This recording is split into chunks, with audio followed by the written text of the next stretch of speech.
আশা করছি তোমরা সকালে খুব ভালো আছো, সুস্থ আছো। আমিও খুব ভালো আছি, সুস্থ আছি। আবার একটা নতুন রেসিপি নিয়ে চলে এসেছি। আজকে বানাবো পাস্তা। ভিডিওটা কোনো রকম স্কিপ না করে প্রথম থেকে শেষ অবধি দেখতে থাকুন। তো পাস্তা বানানোর জন্য প্রথমে কড়াইয়ে পরিমাণ মতো জল দিয়ে নিয়েছি। তারপর ওর মধ্যে একটুখানি নুন আর তেল দিয়ে দিলাম। এটা দেওয়ার একটাই কারণ, যাতে পাস্তাগুলো একে অপরের গায়ে না লেগে যায়।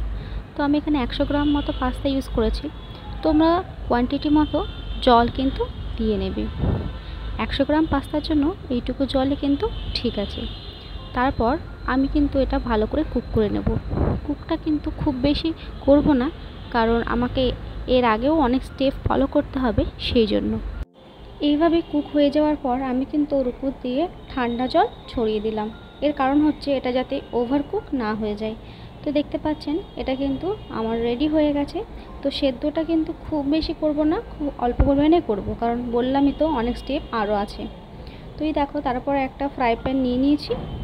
একটুখানি রিফাইন অয়েল দেওয়ার পর আমি হাফ চা চামচ মতো রসুন দিয়ে দিলাম। তারপর দিয়ে দেব হাফ চা চামচ মতো কুচিয়ে রাখা আদা। এটা কিন্তু খুব বেশি ফ্রাই করব না, এই দিক ওদিক একটুখানি আছে একটু ভেজে নেওয়ার পর আমি কিন্তু এবার দিয়ে দেব লঙ্কা, কুচিয়ে রাখা লঙ্কা। তোমরা চাইলে কিন্তু এখানে এটা স্কিপ করতে পারো।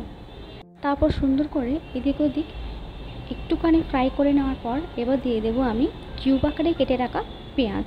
এটা কিন্তু আমি দুটো পেঁয়াজ দিয়েছি। তোমরা চাইলে পেঁয়াজের শেপ অন্যরকম করতে পারো। তো এই সব কিছু দেওয়ার পরে এবার কিন্তু আমি একটু ভালো করে সর্টেড করে নেব। এটা কিন্তু খুব বেশি ভাজবো না, খুব অল্প করেই ভাজবো, যেন ক্রাঞ্চি ভাবটা না চলে যায়। তারপরে উপর দিয়ে দিয়ে দেবো পরিমাণ মতো নুন, হলুদ গুঁড়ো, একটুখানি জিরে পাউডার। তোমরা চাইলে অন্যরকম মশলা ইউজ করতে পারো। তো এই দেখতে পাচ্ছ এটা কিন্তু হালকা একটা বাদামি রং এসছে। আমি কিন্তু খুব বেশি ভাজিনি, এটা কিন্তু আবার লো ফ্লেমে আমি দিয়েছি।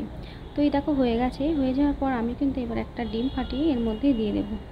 ডিমটা তোমরা চাইলে স্কিপ করতেও পারো, আমি কিন্তু এখানে ডিম অ্যাড করেছি।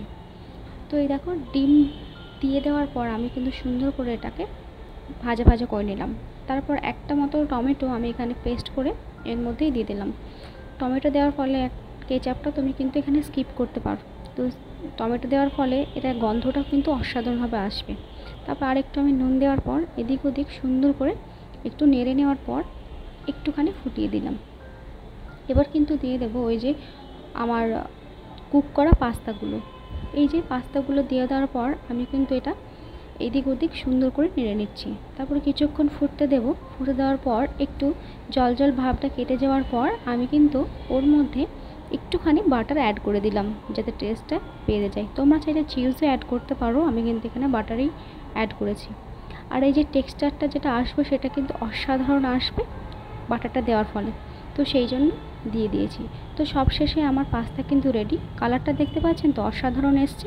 তো তোমাদের ভিডিওটি কার কার ভালো লেগেছে অবশ্যই কিন্তু কমেন্ট বক্সে জানাবে। আর ভালো লাগলে চ্যানেলটিকে সাবস্ক্রাইব করে একটা লাইক দিয়ে যাবে। আর ভিডিওটিকে প্রচুর প্রচুর শেয়ার করতে থাকুন। আমি এরকমই সুন্দর সুন্দর রেসিপি আপনাদেরকে শেয়ার করতে থাকবো। তো আজকে কিন্তু এখানেই শেষ করছি। সকালে ভালো থাকবেন, সুস্থ থাকবেন। টাটা।